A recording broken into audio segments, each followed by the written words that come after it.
kabaki unaova tu bana. Oh no. Katiki fresh kweli. Kaka hatujapanga hivyo. Ndugu yangu menyu hapo sijali. Basi nakuja sasa hivi. Haya njoo.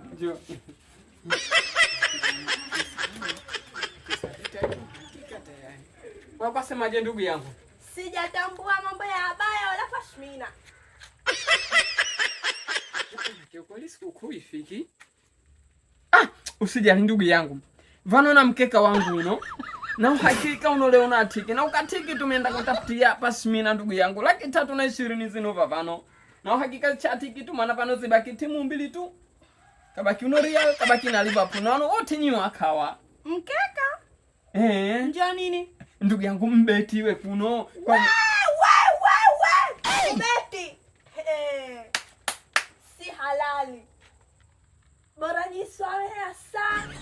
Bora kama ikijana cha mwaka juzi chale dangu. Ndugu yangu leo kweli kaniambia jambo kubeti hivyo si halali. Na kweli. Ndugu yangu kamfunzo jambo ova. Ndugu yangu, ndapambana kwa jasho, mwanamume hufa kwa jasho, ndakutafutia pashmina kwa jasho.